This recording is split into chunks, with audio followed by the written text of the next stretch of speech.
अस्सलाम वालेकुम students, welcome back to smart Taleem. कैसे हैं आप सब? उम्मीद करती हूँ आप सब खैरियत से होंगे, सेहत और ईमान की बेहतरीन हालतों में होंगे। तो स्टूडेंट्स, विदाउट टाइम वेस्ट किए हम अपना लेक्चर स्टार्ट करते हैं। अगर अभी तक आपने मेरे चैनल को सब्सक्राइब नहीं किया तो चैनल को सब्सक्राइब करें, लाइक करें, कमेंट करें और शेयर करें।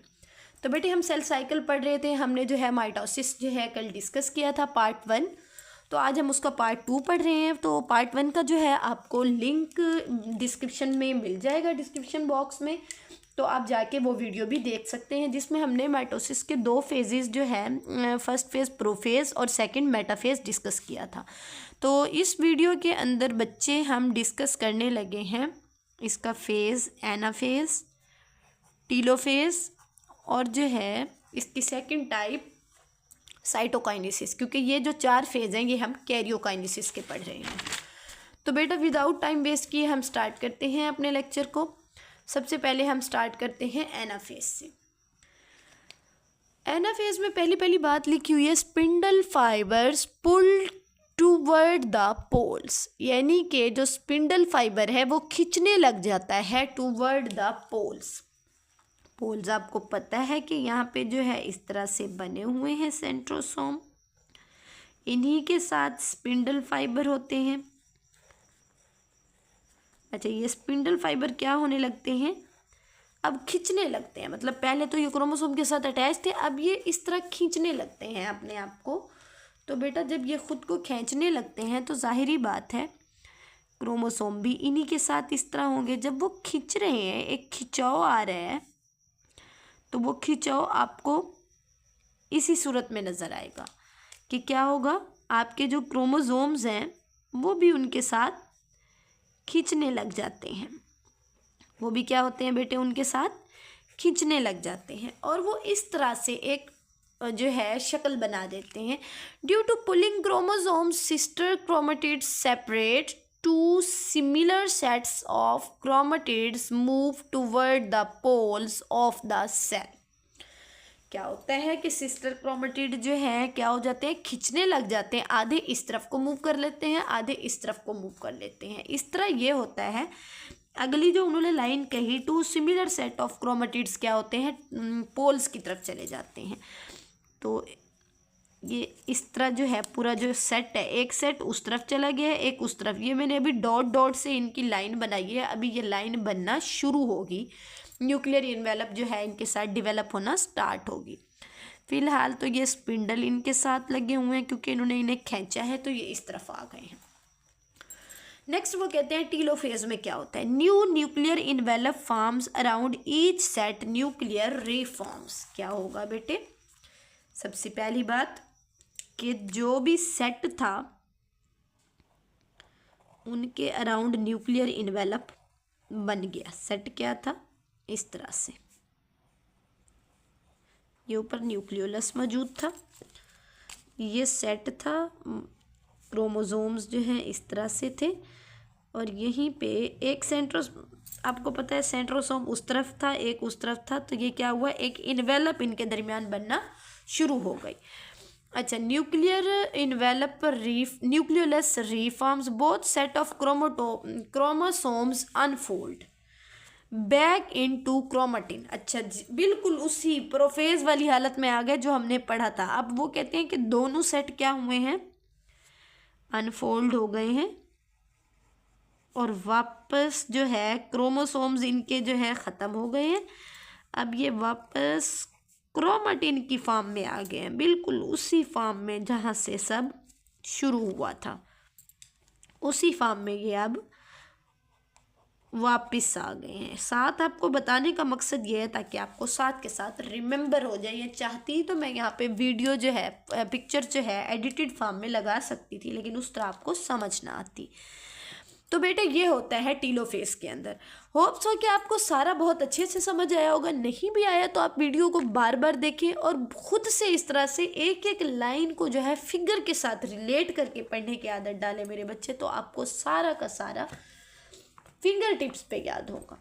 अगेन मैं आपको आपकी बुक आपके सामने रखती हूँ। मैंने कुछ भी इसमें से रॉकेट साइंस नहीं की, इंटरफेस की ये मैंने आपको इसी तरह डायग्राम बना के दिखाई थी। प्रोफेज में मैंने आपको बताया था कि ये जो मटेरियल है ये कंडेंस होकर क्रोमोसोम बना देता है। मेटाफेज में ये क्रोमोसोम अपने आप को एक प्लेट के ऊपर डेवलप करते हैं और स्पिंडल फाइबर क्या होते हैं, दोनों साइड से इनके साथ अटैच होते हैं। एनाफेज में मैंने आपको बताया स्पिंडल फाइबर पुल होते हैं जिसकी वजह से ये एक दूसरे से अलग हो जाते हैं। टीलोफेज में मैंने आपको बताया कि उनकी न्यूक्लियर इन्वेलप दोबारा से डेवलप होती है। और नेक्स्ट क्या होता है इनके, ये वापस क्रोमेटिन की फॉर्म में आ गए हैं। अब हमने यहाँ तक पढ़ लिया है।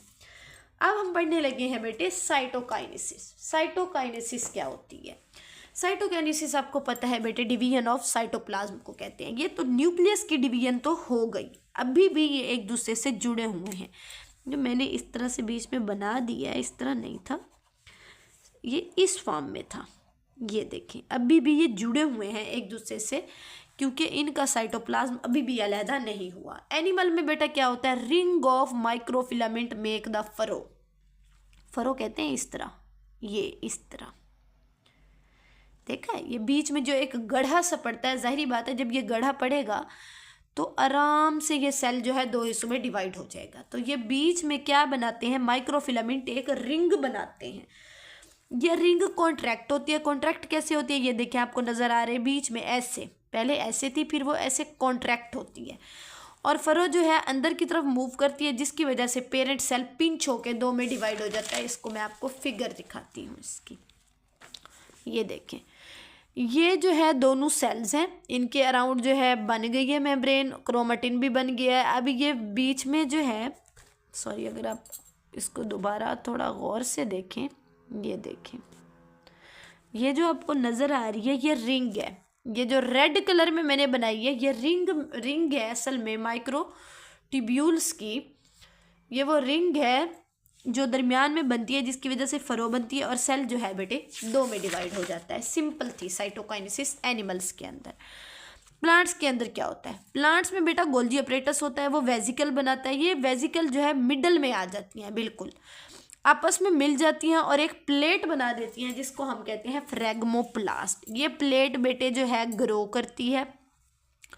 Outward and membrane fuse to cell membrane, इसकी मेम्ब्रेन सेल मेम्ब्रेन के साथ फ्यूज हो जाती है और रिजल्ट हो जाता है दो डॉटर सेल। थ्योरी बेटे कभी भी आपको बार बार पढ़ने से समझ में नहीं आती जब तक कि आप उसको डायग्रामेटिकली ना देखें।